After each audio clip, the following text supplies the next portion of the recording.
Point क्या बताया कि वो प्लेस, वो एरिया जहां पर दोनों फेस के मॉलिक्यूल पाए जाते हैं उसे इंटरफेस कहते हैं, और इंटरफेस को हम लोग हाइफन से या स्लैश से दिखाते हैं।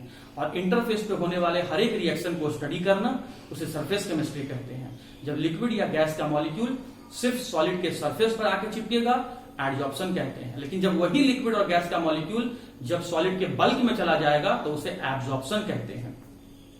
दूसरी बात, जो सॉलिड के जो सरफेस की तरफ आ रहा होगा उसे एडजॉर्बेट कहते हैं, और जिसके सरफेस पर आ रहा होगा उसे एडजॉर्बेंट कहते हैं। और एडजॉर्प्शन कहां होता है? सिर्फ सरफेस पर होता है। क्यों? क्योंकि सॉलिड के सरफेस पर ही अनबैलेंस फोर्स लेने के एक्टिव सेंटर होता है। ये वर्ड बोलना बहुत जरूरी है। एक्टिव सेंटर सिर्फ सॉलिड के सरफेस पर ही होता है, बल्क में नहीं होता है। इसीलिए जो एडजॉर्प्शन होता है वो सिर्फ और सिर्फ सरफेस पर ही होता है।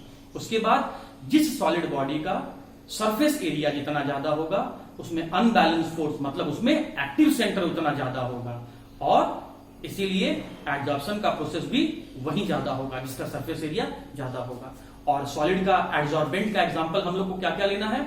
Silica gel, anhydrous calcium chloride, activated charcoal वगैरह वगैरह, और भी बहुत सारे हैं। तो उम्मीद करता हूं student adsorption, absorption, adsorbate, adsorbent, mechanism of adsorption, उसके बाद difference between the adsorption and absorption, ये भी आपको समझ में आ गया होगा। अब हम लोग दो नया वर्ड समझ लेते हैं जिसको हम लोग कहते हैं सॉर्प्शन, और फिर कहते हैं इसे हम लोग डिसॉर्प्शन। तो आइए देखते हैं सॉर्प्शन और डिसॉर्प्शन क्या होता है। इस बात को भी हम लोग जल्दी से समझ लेते हैं।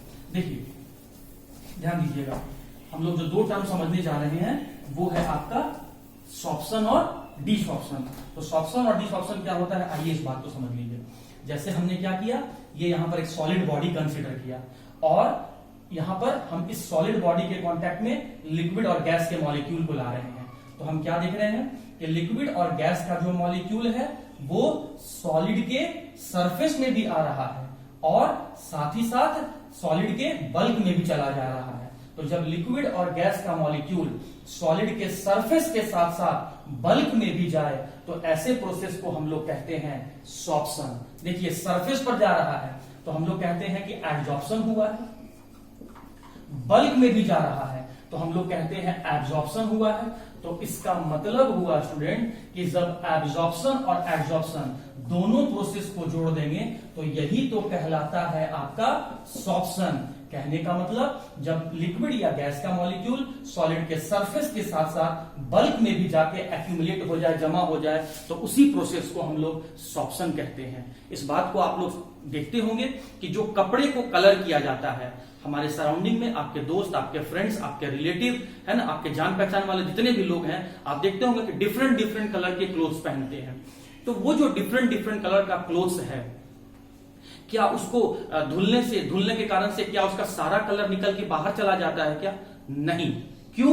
क्योंकि जब कपड़ा को कलर किया जाता है डाइस के हेल्प से, तो वो जो कलर है वो कपड़ा के ऊपर भी जमा रहता है और अंदर भी जमा रहता है। तो सिंस वो कलर कपड़े के अंदर वाले पोर्शन में बल्क में चला जाता है, इसीलिए वो धोने से वॉश करने से बाहर नहीं निकलता है। तो कॉटन फाइबर्स में डाइस का जाके जमा होना, कपड़े के ऊपर रंग का आके जमा हो जाना, तो उसे हम लोग सॉर्प्शन का एग्जाम्पल कहते हैं। तो उम्मीद करता हूं एडजॉर्प्शन, एब्जॉर्प्शन और सॉर्प्शन आपको समझ में आ गया होगा। अब देखिए, अगला टर्म आ रहा है जिसे हम लोग कह रहे हैं डिसॉर्प्शन। अगला जो वर्ड हम लोग पढ़ने जा रहे हैं स्टूडेंट, इसे हम लोग कहते हैं डिसॉर्प्शन। अब डिसॉर्प्शन क्या होता है, देखिए जरा। डिसॉर्प्शन को समझने से पहले हमें एडजॉर्प्शन का डायग्राम एक बार फिर से देखना होगा। तो एडजॉर्प्शन में क्या था, सॉलिड बॉडी ले रहे थे। इस सॉलिड बॉडी के ऊपर क्या था, सॉलिड बॉडी में क्या देखने को मिल रहा था कि सॉलिड के सरफेस के ऊपर लिक्विड या गैस का मॉलिक्यूल आके जमा हो जा रहा था, एक्यूमुलेट हो जा रहा था, ये हमें देखने को मिल रहा था। अब हम क्या करेंगे, हीट की मदद से या प्रेशर की मदद से सॉलिड के सरफेस से एडजॉर्बेट को हटा देना। जो यहां पर लिक्विड का जो मॉलिक्यूल था, इसे हम लोग क्या कह रहे थे, एडजॉर्बेट कह रहे थे, और सॉलिड को हम लोग क्या कह रहे थे, एडजॉर्बेंट कह रहे थे। तो हम लोग क्या कह रहे हैं स्टूडेंट कि एडजॉर्बेंट के सरफेस से एडजॉर्बेंट के सरफेस से। एडजॉर्बेंट को हटाना, कैसे हटाना, हीट चाहे प्रेशर लगा के। देखिए हम अपने बॉडी का एनर्जी लगा रहे हैं, इसका मतलब प्रेशर से इसको हटा रहे हैं। तो एडजॉर्बेंट प्रेशर की मदद से या हीट की मदद से एडजॉर्बेंट को एडजॉर्बेंट के सरफेस से हटा देना, इसे ही हम कहते हैं डीसॉर्प्शन। ये काम तो आपके घर में आपके पापा मम्मी रिलेटिव कई बार बोलते हैं। आपको बोला जाता होगा कि गाड़ी को, व्हीकल को, बाइक को धूप में नहीं लगाओ। क्यों? उसका रंग फेड हो जाएगा, मतलब उसके जो सरफेस पर कलर है वो आपका कलर जो है वो वेपोरेट कर जाएगा।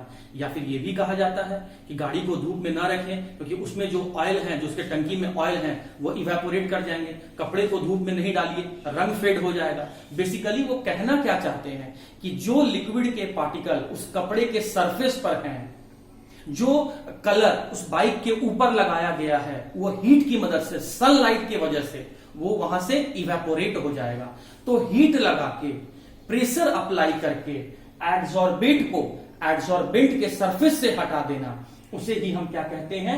डीसॉर्प्शन। तो माय डियर स्टूडेंट, कई बार आपके कॉम्पिटिटिव एग्जाम में डीसॉर्प्शन के डेफिनेशन को फॉर्मूला के रूप में पूछा गया है। तो डीसॉर्प्शन में आप क्या कर रहे थे? आप एडजॉर्बेंट को हटा रहे थे, एडजॉर्बेंट को हटा रहे थे।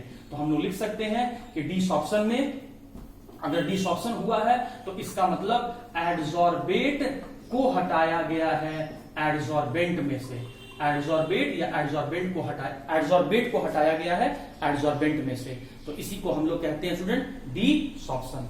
तो उम्मीद करता हूं कि यहां पर आपको adsorption, absorption, sorption, desorption, difference between the adsorption and absorption, mechanism of adsorption, ये सारा वर्ड्स आपको समझ में आ गया होगा। अब हम लोग देखते हैं टाइप्स ऑफ एडजॉर्प्शन, जो कि बहुत इंपॉर्टेंट है। आइए देखते हैं उस बात को।